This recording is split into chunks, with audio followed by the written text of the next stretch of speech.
Olá! Todos os dias, milhões de brasileiros expressam suas emoções sobre música no YouTube. Eles dizem, é top, pedrada, é um hino, até mesmo bateu a bad. Mas o que essas palavras realmente significam em termos de emoções? E se pudéssemos criar um mapa emocional da música brasileira usando esses dados? E essa foi a nossa missão. O desafio é que a linguagem na internet é viva, cheia de gírias e contexto. Ferramentas clássicas da psicologia, como dicionário de palavras, são como usar um mapa de papel antigo para andar em uma cidade que muda a cada dia. Eles simplesmente não funcionam direito.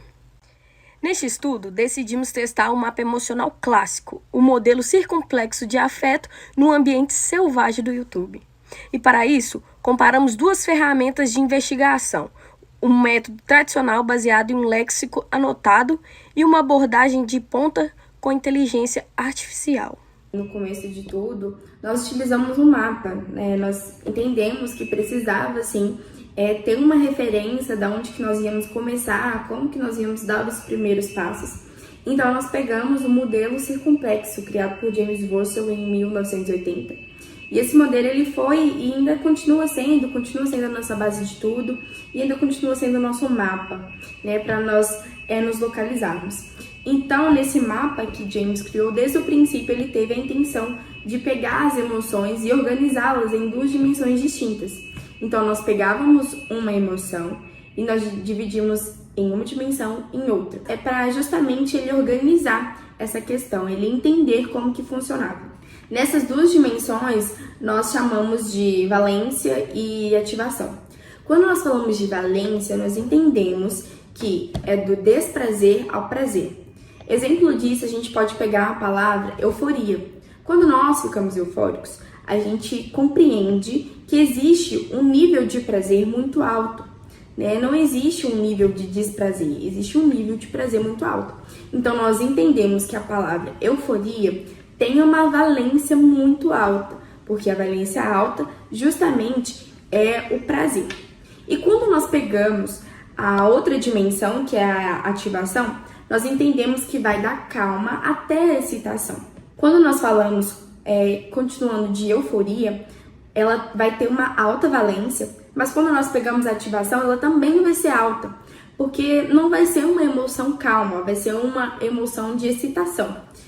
Então, quando nós pegamos outra emoção, que seria a serenidade, a gente entende que existe uma alta valência, porque é de um prazer muito grande. Mas quando nós falamos de ativação, nós entendemos que é de uma calma. Quando a gente fala da ativação, a gente entende que essa ativação vai ser baixa quando nós falamos de serenidade.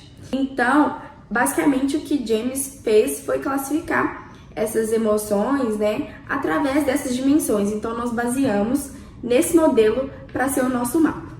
Mas aí vem a pergunta, como que foi nossa coleta de dados, quais informações que a gente pegou, qual dado, em qual local, e basicamente o que a gente fez foi pegar mais de 50 mil comentários de vídeos, músicas do YouTube, e nesses comentários é bom a gente enfatizar que existiam pessoas contando história de vida, história de superação, alguma tragédia que aconteceu, algum acidente, ou às vezes a pessoa estava com um sentimento reprimido e acabou desabafando nesses comentários, ou o que a pessoa estava sentindo quando ouvia aquela música, qual a emoção que ela estava transbordando quando ouvia aquela música.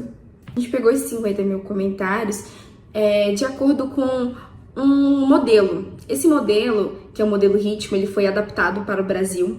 E esse modelo ritmo, ele basicamente tem 5 fatores, que são reflexo, intenso, tradição, movimento e orgânico. E cada fator desse possui vários gêneros musicais. Um exemplo que eu vou dar é o fator movimento. O fator movimento, ele possui dentro dele 5 gêneros musicais. A gente tem o funk, a gente tem o tecnobrega, a gente tem o piseiro, a gente tem o rap brasileiro e a gente tem o brega. Então, cada fator, ele está adaptado para os gêneros brasileiros. E a gente pegou músicas que se encaixavam dentro desse modelo ritmo, dentro desses fatores, e fomos coletando cada comentário de acordo com esses gêneros musicais. Então a gente pegou comentários de música do funk, do tecnobrega, a gente pegou do punk, a gente pegou de vários gêneros musicais classificados dentro desse modelo ritmo. Aí surgiu a primeira grande tentativa. Iniciamos utilizando uma ferramenta tradicional, estática, que é o léxico ANIL-BR. Ele fez a correlação das palavras dos comentários do YouTube com os significados do dicionário. A partir daí nós já conseguimos criar um mapa preliminar, onde os gêneros se posicionaram em locais diferentes, né? Em regiões diferentes, o que já é um bom sinal, né? Ficamos felizes com os resultados, mas logo começaram a surgir pequenos problemas. Por exemplo, a palavra mãe. No dicionário, ela é classificada de forma altamente positiva e calma. Mas nos comentários do YouTube, não. A palavra mãe ela já surge com emoções completamente diferentes.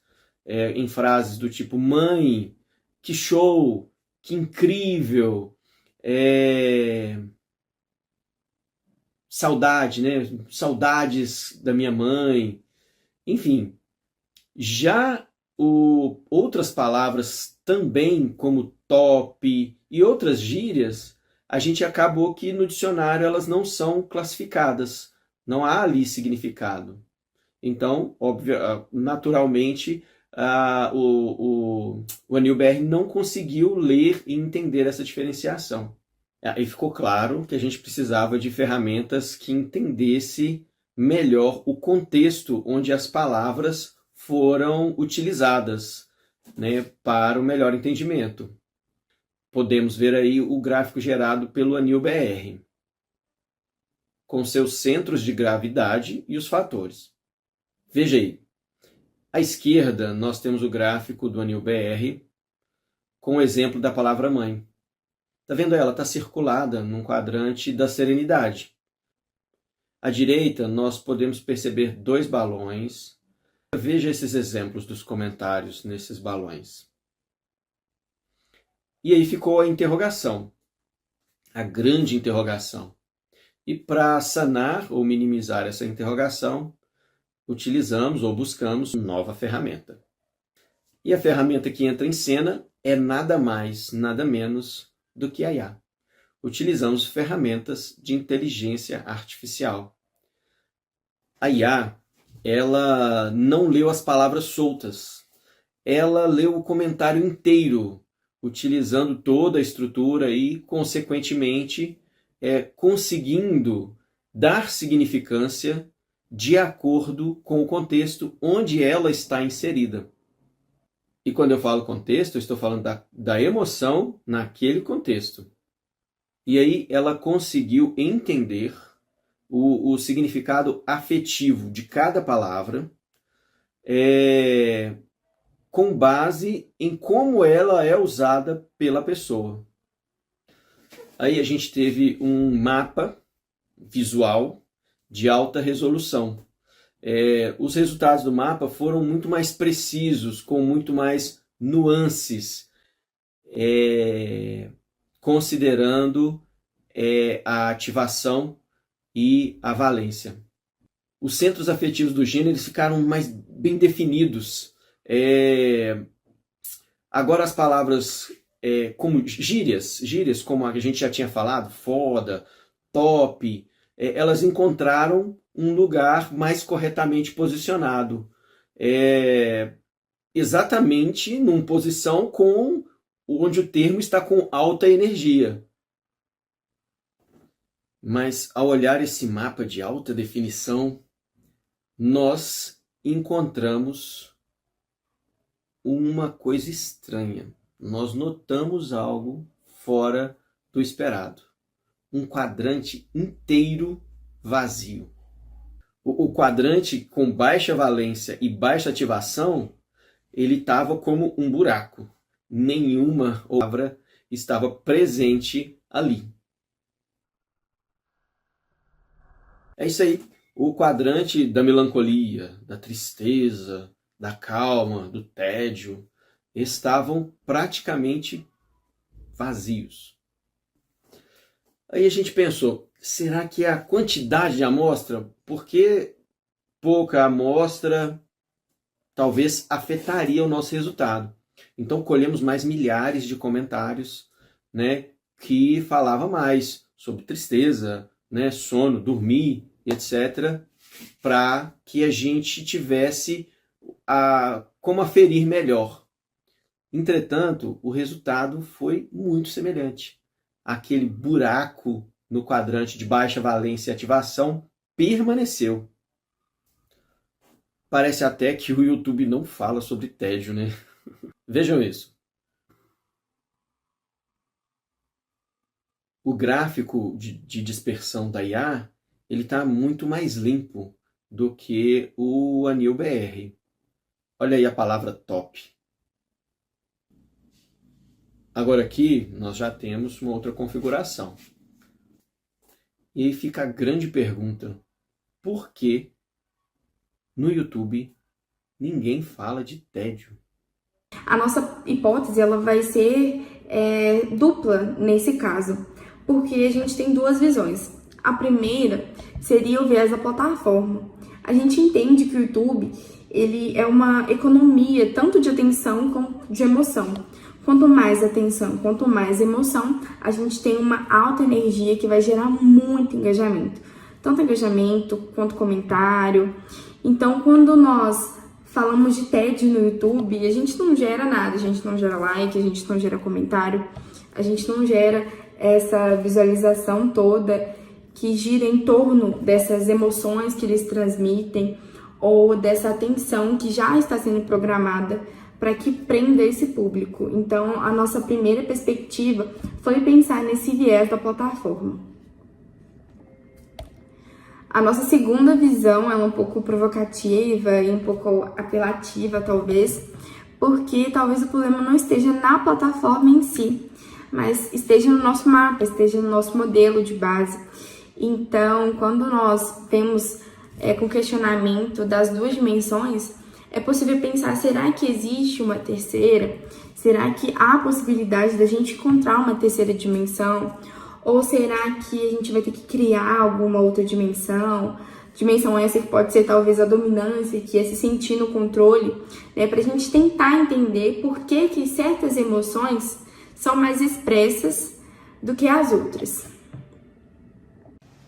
E as implicações para a musicoterapia? O que significa para a prática? Primeiro, são duas coisas. A IA é uma ferramenta poderosa que pode ajudar terapeutas e analisar discursos de seus clientes de forma objetiva. Segundo, é entender os espaços emocionais onde as pessoas se sentem confortáveis para se expressar é crucial. Precisamos saber não apenas o que eles sentem, mas o que elas estão dispostas a compartilhar. Em resumo, nosso estudo valida o modelo circunflexo no mundo digital, mas com um pequeno asterisco. Precisamos das ferramentas certas, como a IA, e precisamos estar atentos aos buracos no mapa que podem nos dizer tanto quanto as áreas preenchidas. Muito obrigada!